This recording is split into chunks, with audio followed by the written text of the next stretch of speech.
I am Ayya Sobhana Theri. I'm a Bhikkhuni in the Theravada tradition, and we are here at the Aranya Bodhi Hermitage on the Sonoma coast of California. And I'm called Suvijjana. Well, Ayya Suvijjana is one way I'm called. I'm a Bhikkhuni. I'm a resident part-time here at Aranya Bodhi and part-time at Dhammadharini Vihara.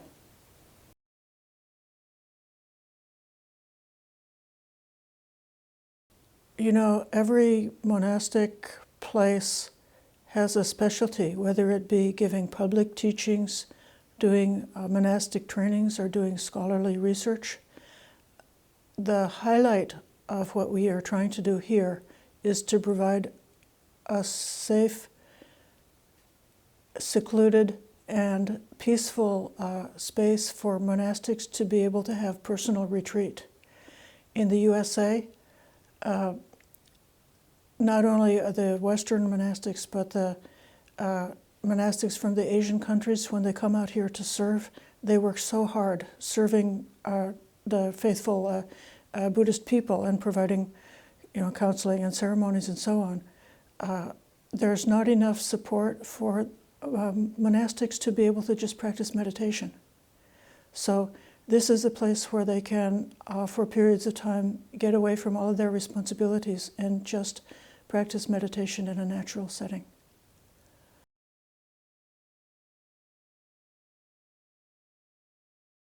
It's open for people who are sympathetic, friendly, and supportive to monastic life. It was given to the Bhikkhuni Sangha, and we have, we're not doing big programs of public retreats with 15, 20, 30 people, but we have smaller programs, and we have room for smaller groups of people or individuals to come and practice with us for some time. Even some, especially young people who are in a life transition, have been able to come here and spend a period of time, like 3 months, 6 months, a year, and do the inner work that they need to do for their personal growth. And then when they've completed their inner work, then they're able to leave the forest and go back into the world. Yeah, those people are often, they're stewards, they're land stewards, so they combine the service for the community with their inner work. So in the context of being here at the Hermitage and serving and having time for meditation and self-exploration.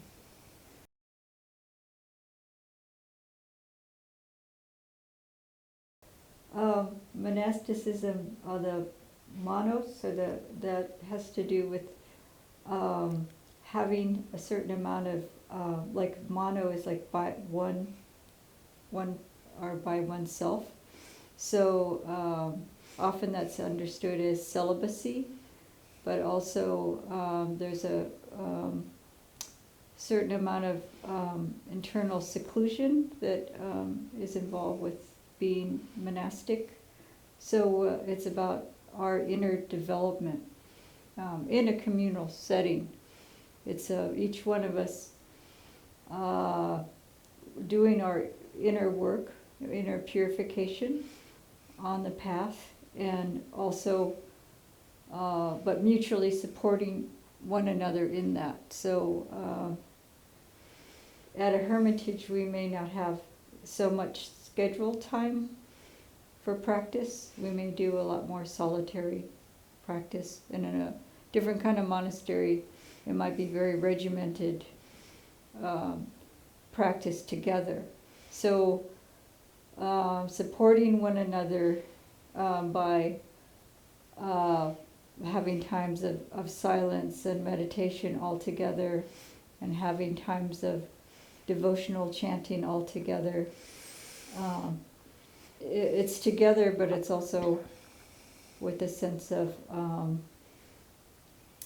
the inner, the independence internally. I don't know how to explain it exactly, if there's a good way of explaining it. So So it can take more than one form as far as how much scheduled community time there is and how much solitude there is, depending on the, like this hermitage may have a tendency more for seclusion. Another aspect is that we have these teachings from the Buddha. Up there in the bookcase we have a portion of the Pali Canon. And in reading, either in Pali or in translation, these old texts, the problem is how to understand what the tradition is actually telling us about how to live and how to practice.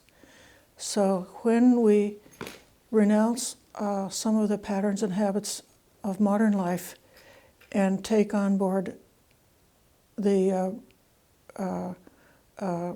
protocols and procedures and precepts of monastic life, we're stepping into a much older world and giving ourselves an opportunity to just by embodying with our own, like with our physical bodies and with the kind of relationships that we have,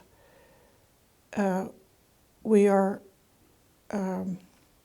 acting with our body, we're acting the life that was carried out so long ago by the enlightened arahants and the disciples of the Buddha and the Buddha himself.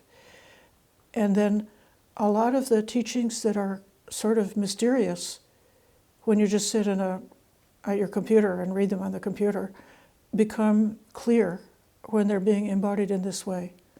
For example, the teaching of non-self is much more clear to me, being here in nature and seeing how I'm not really separate from nature, but that the human being is part of nature, one of the manifestations of nature.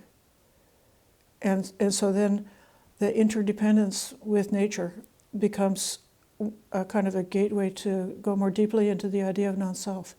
Similarly, in those communities that are doing a lot of practice with groups of people acting in unity for the different devotions or the different activities that they do, we're doing something very opposite to the Western world, which is giving up our individuality and being just a member of a group. And that, of course, if the group is not wholesome, that can be a danger. But when the group is wholesome, we can relinquish our sense of individuality. For so many years, when I was first training, I became aware that there was one minute of the life that I'd never had to make a decision about what to do.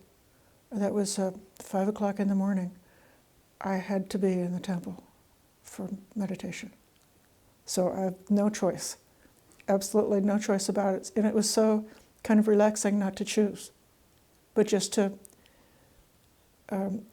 practice a choiceless embodiment of the Sangha, of being part of the life of the Sangha.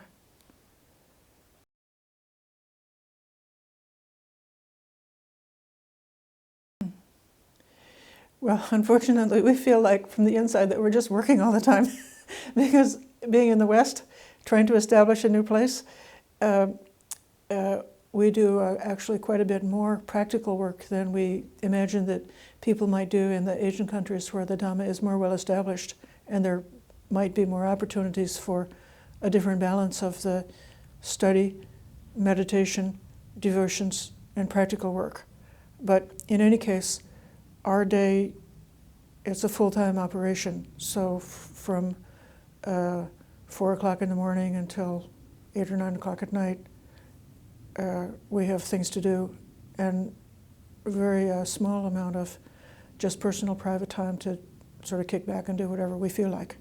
So that's a part of the discipline. We rely on the generosity of people, and so a big part of our practice is involved in the practice of loving kindness and devotion to those lay people who, out of faith, are pleased to help us, whether it be by coming over to offer a meal, or whether it be people far away who offer different kinds of support.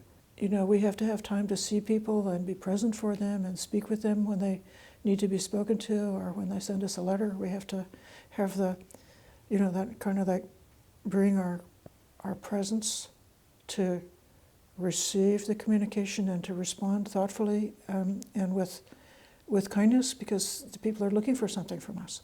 Internally, we got to live up to this image that people have. You know, we're wearing the banners of the banner of the Arhat, and so there's this great pressure and almost like a fear factor. Say, am I really pure? Is my mind just the same as it was when I was a layperson, or is my mind different now? Have I got a different kind of consciousness than I had before? There's one thing about the discipline which I've seen here. I think our way of practicing at this particular community is very exemplary in one way, and that is we have our 311 monastic rules for Bhikkhunis. Our Abbess Ayya Tathaaloka has emphasized to try to understand those precepts accurately without exaggerating them and without being too soft. So to kind of try to hit it on the target as far as what the real meaning or purpose is of each one of the precepts that we hold.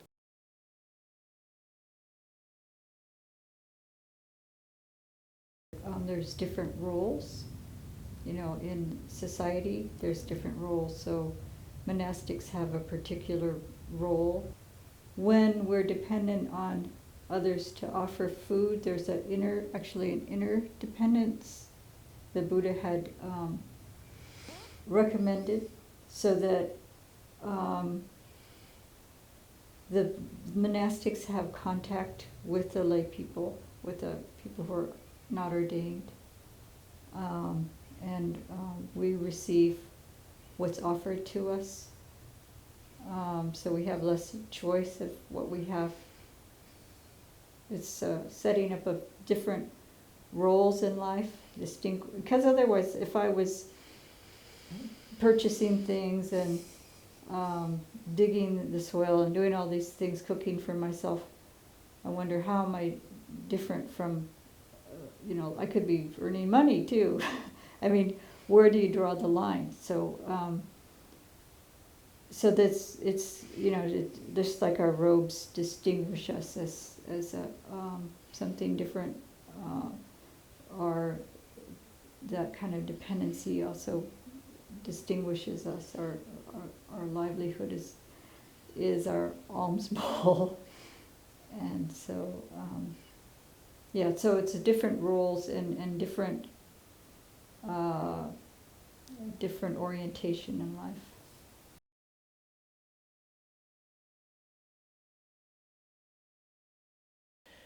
There's this puzzle about like what is consciousness, or who am I, or something like that. So, and even not only monastics, but scientists have been, and philosophers have been spending at least 7 or 8 centuries trying to figure out what is the nature of human consciousness. I heard that they say that it's kind of like right around the corner. They're going to get a supercomputer or something and be able to finally be able to definitely say how consciousness arises. But in the meantime, it's a mystery. And so that inner mystery is something that anybody can see, that there is some part of their experience that's very crucial and critical, that it's a mysterious. So that's one part. And then another part is death. We have all of this natural inner programming to try to stay alive and to try to seek for our welfare and survival, and maybe not minimum survival, but just to have a little bit of comfort or a little bit of safety. And the whole human condition is driven around and around by this a wish for safety and wish for more life. And yet, always we fail. Every single human being fails to survive in the end because they always die. And every medical doctor who's trying to cure diseases always fails. Every single patient is a failure because there is some disease at the end which can't be cured. And so then that quandary is, I think, the other giant impetus for the humankind, maybe even some other animals, to seek for some different level of reality which is beyond the simple programming we have to, feed ourselves and get a shelter and have our genes to be carried down through procreation. So there's got to be something beyond that. I think what you're maybe describing is some type of existential dukkha or discomfort, not knowing. So there's that, and the suffering or the ill at ease that is innate in because of the impermanence of our situation. So people are seeking, like you're saying, trying to find something eternal or trying to find something greater, some sense of security, because we all know that everything is going to end sometime. Even if we are in denial, there's still this underlying, knowledge of it. There's some kind of unconscious knowledge of it. So the suffering, the dukkha, the dis-ease, the ill-at-ease feeling is motivates people to really launch on a search for an answer. So the Buddha had said that he either they kind of pull out their hair and beat their breast and lament, or they go on some kind of a search for the answer to these questions. And the practice of kindness and the practice of ethics are natural and universal among humankind and a huge part of the spiritual path. So that when people ponder and think and reflect about what suffering is, and that's not just a Buddhist thing, that's just about universal in so many. If you went to university and you looked at the sociology department, the philosophy department, the history department, and the political science department, and even the science or medical department, all of these scholars are trying to understand human suffering and what's the way to alleviate human suffering. So if a person reflects about and really takes on board what human suffering is, naturally they develop, that's their right view, naturally they develop the right thinking, or the wish not to harm and not to add anything more to the suffering, and the wish to try to alleviate the suffering that exists. And then from that natural arising of the ahimsa, or that non-harming impulse, then arises morality and virtue. And the Buddhist path, right up to everything related to love, human, loving kindness, or agape, or however you want to call it, and all of the inner purifications that we try to do in order to transform our habit to become considerate and harmless in this world. That's a huge part of this universal spiritual inclination.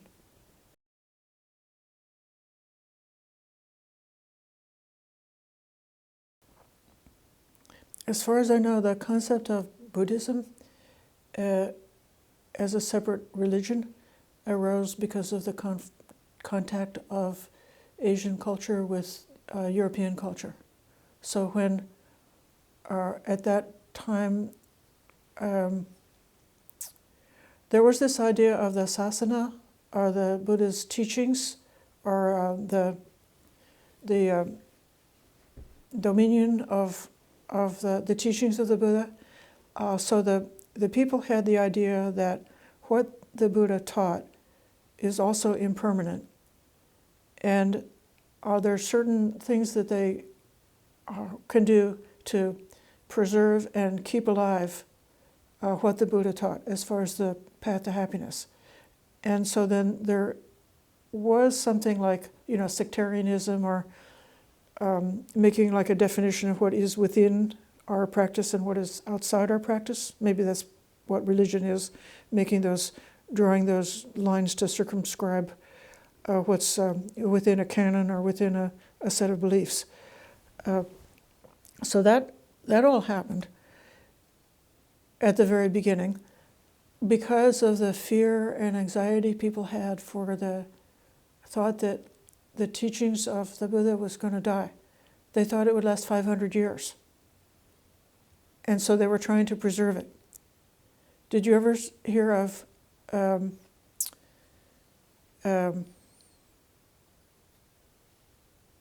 trying to think of the bhikkhu who's portrayed with the alms bowl? Which one? We're looking up at the sun? Looking up at the sun? Upagupta. Upagupta, right. So Yeah. Upagupta was during the reign of King Asoka, and he was an arahant, and he developed a lot of arahants. So he was a very powerful teacher. And the image is a monk seated with an alms bowl, looking up like this. And the story is that he wants to eat his meal, but the sun is approaching the solar noon, which is the time that they have to stop eating and fast until the following dawn. He uses his psychic powers to stop the sun at its zenith so that he'll have enough time to finish his meal. And this represents that the Dhamma, the teachings of the Buddha, were at their zenith, at the high point of the power and influence of the known civilization at that time during King Asoka. And they were looking for the means to stop the passage of history so that the Buddhism could continue to prevail and be at that level of development for as long a time as possible, or at least long enough to enjoy the meal. So then, that's I'm just saying there's something particular there about what they call the sasana, which was meaning that they were trying to preserve the teachings, but still there was so much interaction and interpenetration between Buddhism and the various religions that are now called Hinduism, all the different forms of worship there, and even permeating into Persian culture and Chinese culture and Tibetan culture, and blending with the local practices and beliefs that people had. It's just under the pressure of European ideas that there came to be this idea that Buddhism is a separate religion and people can convert to Buddhism and give up their other religion and only have one religion at a time. Nowadays, I think the Dalai Lama says, don't give up your own religion. Keep what's good. As for whether or not Buddhism can blend with theistic religions, I know for sure that, I heard it on the radio, 27% of Americans are actually atheists, but only 3% will admit it. I don't know how they found this out if they're not admitting it. But there's a large number, even of clergy, who've thought very deeply about their spiritual practice, and they find that they can't find that this resort to God is actually getting them where they want to go, and it sort of like quietly fades, but they continue with all the other aspects of their spiritual path. And so I try to, even about the belief in God, I try to see if it's possible to forget the concept of God and see what is behind that at the nonverbal level. It would be like ignoring the lyrics of the music, but listen to the music. And so if you speak to other people who are practicing and ignore their theology and listen to the heart, that's where you find much more in common.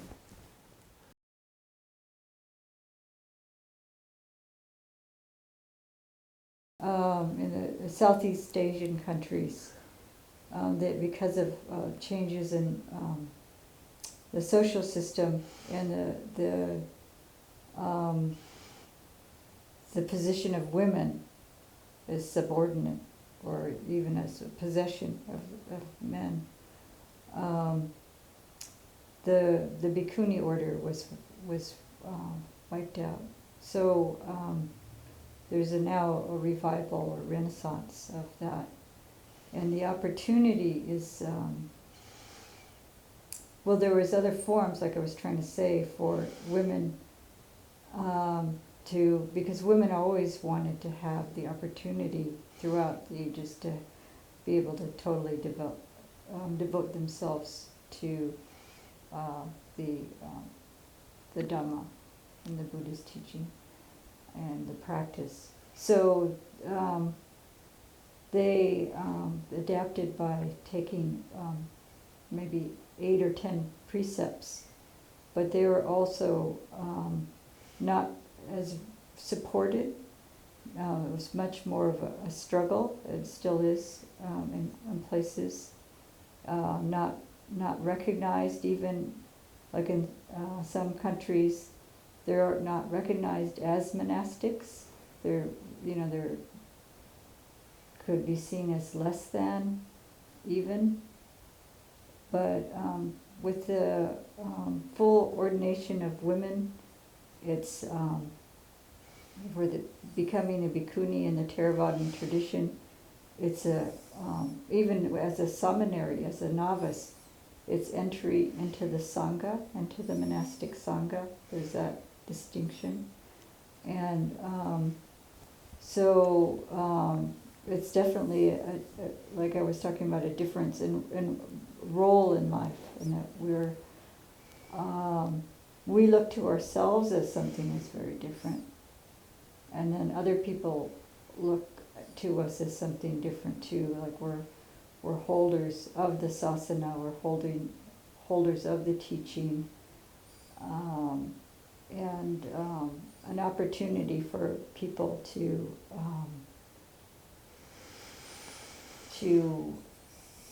come to us for not only the teachings, but the goodness in supporting, the joy and goodness in supporting someone who's had full ordination. For women from a Buddhist country that were raised with only seeing women as 8 or 10 precept nuns, to see fully ordained female monastics. I've seen women come up and just cry and say, I didn't think this was possible, and just really being happy for that. And women being able to come to us like as clergy and really to be close to us. Like there's with the male monastics, with the monks, the male monks, they have to keep a distance. Women have to keep a distance. And like with really strict Theravada practice, they can't offer directly into the monk's hand. They can't get close to them. But to have female monastics, for the women, they can get close. They can have both, like a closer relationship, just either physically and also being able to speak about things, more frankly than they could. And so it's an inspiration for women that they can do it. I remember, I was raised in an era where there was very few female doctors, and then there started to be more and more women that were able to have that kind of education. So then it makes it seem possible for women that they can do this. They can devote themselves in this way. They can have this level of renunciation and devotion to the practice. It's not only for women, for men and women. In the modern times, in very many cultures, people expect equality of opportunity between the genders. And so then they may be disillusioned and disappointed with Theravada Buddhism if they see it's just monks and no women at the level of fully ordained clergy. And for the monks themselves, it's really wonderful for them to have the Bhikkhuni Sangha. The Blessed One in the monastic regulations set out what the rights and responsibilities are between the male and female Sangha.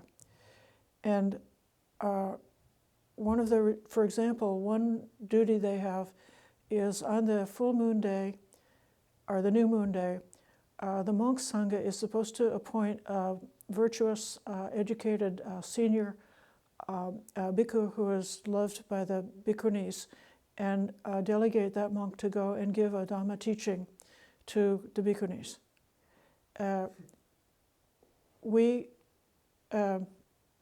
I've done this on numerous times with monks who have never had the opportunity. They've been ordained for 30, 40, 50 years. And every lunar day, when they go to do their recitation, their observance, at the beginning the question is asked, who is going to give the avada to the Bhikkhunis? And the formula answer is given, there are no Bhikkhunis. So they've been saying for 40 years, twice a month they've been saying there are no Bhikkhunis. And then finally they have this chance. Say, oh, there is a Bhikkhuni, I can do this. I know that the Blessed One wants us to do this because it's in the regulation to do it. And they're able to come to a more completion in terms of carrying out the plan that's laid out in these ancient texts. And so that gives this wonderful sense of comfort and reconciliation. So it's another thing that's been so touching is how just meaningful and beneficial it is for the whole entire Sangha, benefits by the existence of the male and female form as it was laid out.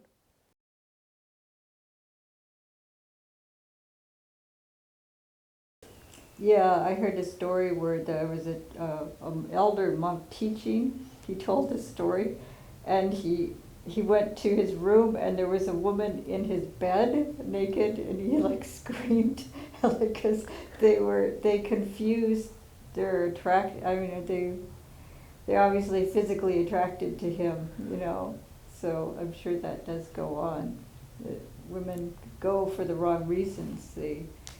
Well, maybe not initially, they're maybe not even going for sexual reasons, but they get their admiration confused with the sexuality. Yeah, I think there is can be that confusion of why you want to go to a teacher for, to be in their presence. Yeah, I think it goes both ways. Like women have a tendency sometimes, even subconsciously, even in an era of feminism or something, men are often adored more, or their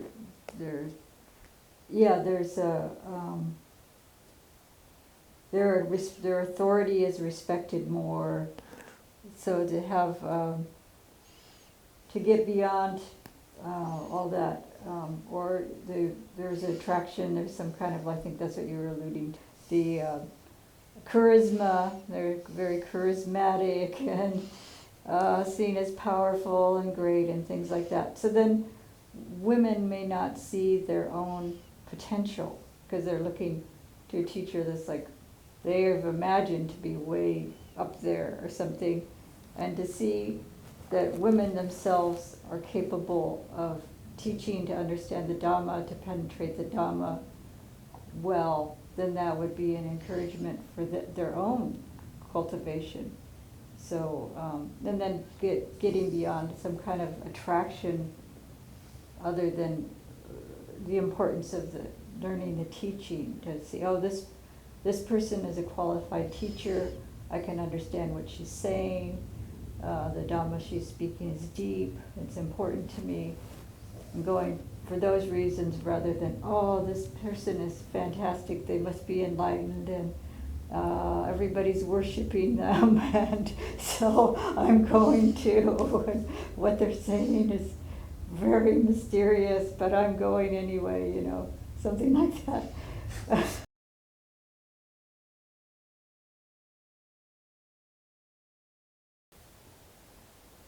Oh, I think of Pema Chodron. I mean, she's probably the most widely known and respected of the monastics that I know of. And I have a hard time with the Tibetan names. Tibetan children Uh-huh. is one. We had a Venerable Dhammananda, who she's a Mahayana Bhikkhuni. There's another something that happens.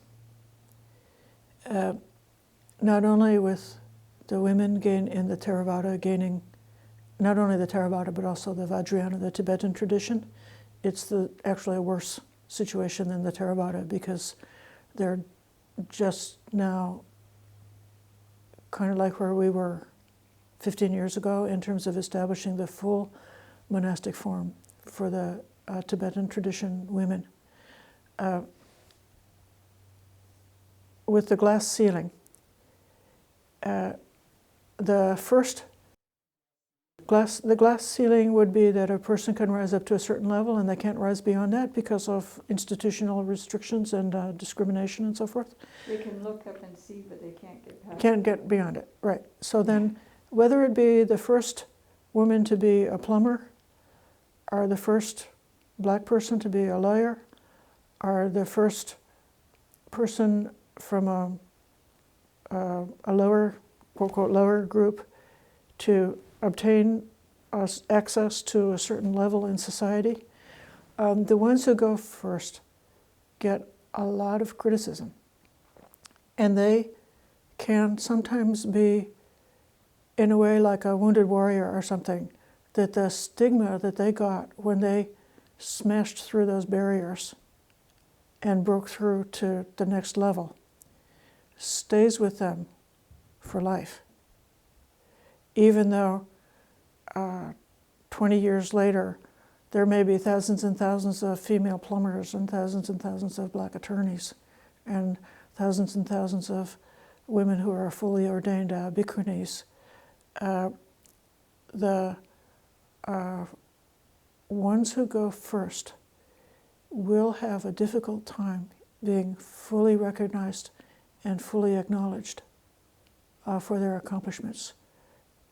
But this is where the Bodhisattva idea comes very important, because we do it anyway in terms of striving to create a space for the next generation to be able to practice without encountering those same barriers. Our teacher, the abbess of our place, Ayya Tathaaloka, is a very powerful, has been for many years a powerful advocate and leader on behalf of restoring the Bhikkhuni ordination. She's done quite a lot of scholarship in the comparative Vinaya, studying the Bhikkhunis' monastic precepts and formalities, not only in the Theravada but also in the other schools of Buddhism, and also done a lot of help at the practical level, assisting the other communities to get started with fully ordained Bhikkhunis.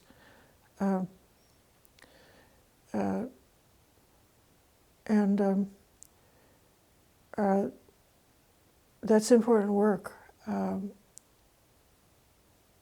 It would be great. It will be great when we have Bhikkhunis who are recognized and known to have stages of awakening, and have a similar acknowledgement and both space to practice, space to realize, and also space to be seen and known in order to give further inspiration. All of the Bhikkhuni communities that we know of in the United States and those in Europe that we know about, all are like a tender young tree that's just trying to get started and in danger of being trampled by the elements or something.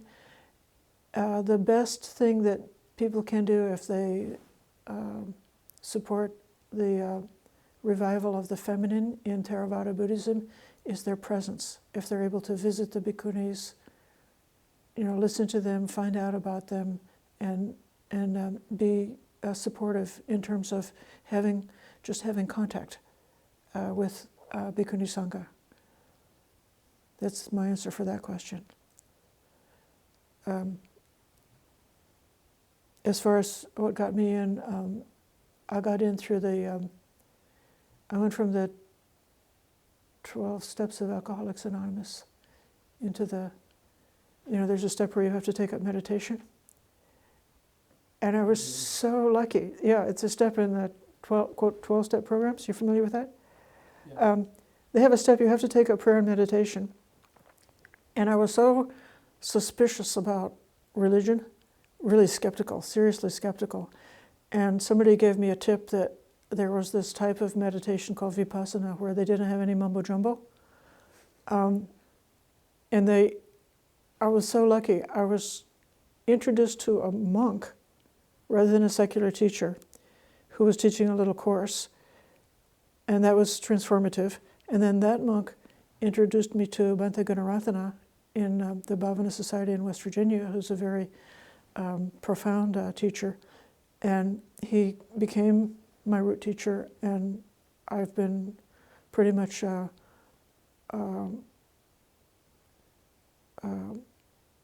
following his advice now since 1989.